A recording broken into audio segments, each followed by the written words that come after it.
रहे हैं और आप अभी 2 लाख वोटों से जीत रहे हैं, कैसा लग रहा है आपको? बहुत अच्छा लग रहा है।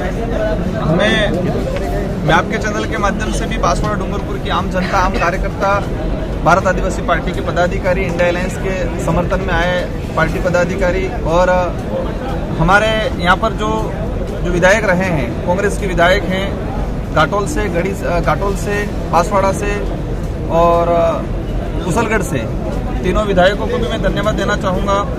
दोनों पार्टियों के पदाधिकारी जिन्होंने दिल से साथ दिया उनको धन्यवाद देना चाहूँगा। आम जनता को धन्यवाद देना चाहूँगा। आम वोटर जो दिल से मेरे लिए राजकुमार बन के काम किया, इन सभी को धन्यवाद देना चाहूँगा। ये जीत मेरे अकेले की नहीं है, ये जीत प्रत्येक कार्यकर्ता की है, हम सब की है। और मुझे खुशी इस बात की है कि लोगों ने विश्वास जताया और मैं 5 साल पूरी कोशिश करूँगा कि इस विश्वास पे, इनकी जो उम्मीदें हैं, इन उम्मीदों पे खरा उतरेंगे। और एक शानदार प्रदर्शन रहा।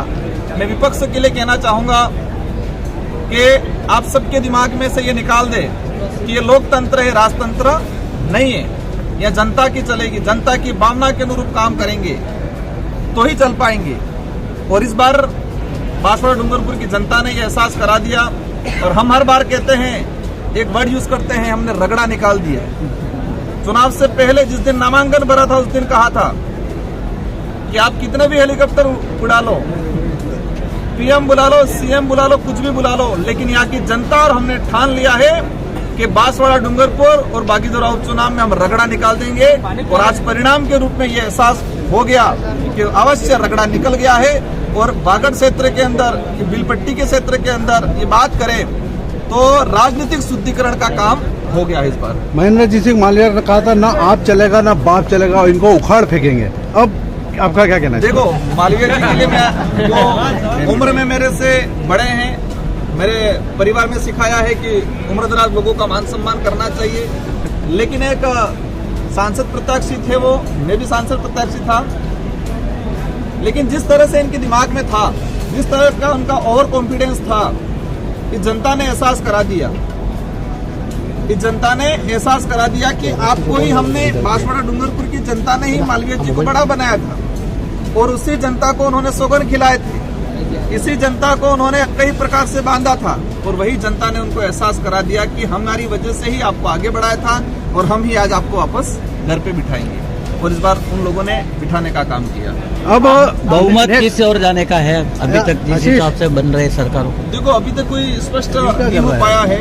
कोई ये नहीं कह सकता अभी इस टाइम में कि ना एनडीए की बने या ना इंडिया गठबंधन की बने। स्थिति घंटे पर बाद क्लियर होगी।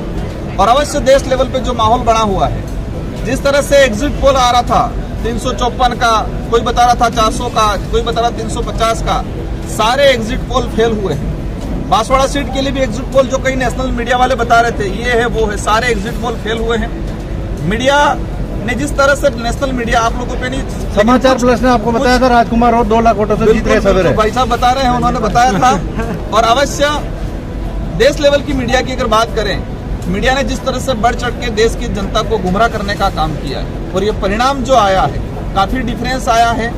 और अवश्य जो स्थिति बन रही है, इंडिया गठबंधन की सरकार बनने की पूरी संभावना है। अब आपने वालों विधायक सीट खाली हो जाएगी, उस पर किसको नया? देखो, हमारी व्यवस्था है। आपने जोरदार सवाल पूछ लिया।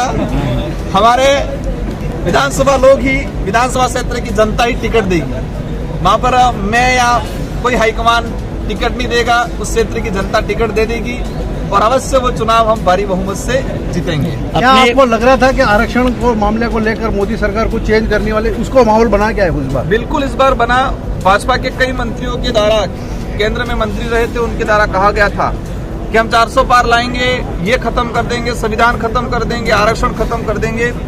और इसी का कई जगह कुछ % असर रहा और लोगों को लगा कि जो सत्ता में बैठा हुआ आदमी, जो पार्टी संविधान बदलने की बात करता है, उसको ही बदल दे, ये ठान लिया था और इस बार हो गया। गरीब जनता की जीत हुई है या पैसे वालों की जीत हुई है? गरीब जनता की जीत हुई है, आम जनता की जीत हुई है, मजदूर की जीत हुई है, बेरोजगार की जीत हुई है, सच्चा आदमी है उसकी जीत हुई है। तानाशाही और बलशाली लोग जो थे, धनबासे थे, उनकी हार हुई है। अपनी प्राथमिकता क्या रहेंगी लोकसभा? मेरी प्राथमिकता यहाँ पर एजुकेशन को लेकर हम बेहतर काम करेंगे। गुजरात जो पलायन हो रहा है उसको रोकने का काम करेंगे। और लंबे समय से गोविंद गुरु महाराज का जो सपना है, बिल प्रदेश बनाने की जो मांग चल रही है उसको लेके हम केंद्र सरकार में किसी की भी सरकार बने उस एजेंडे को तरीके से हम रखेंगे और अलग से बिल प्रदेश बनाने की डिमांड जो चल रही है उसको पूरा करवाएंगे। साथ ही जो आरक्षण वाला जो मामला चल रहा है, संवैधानिक जो प्रावधान है उनको धरातल पे लागू करने का काम करेंगे।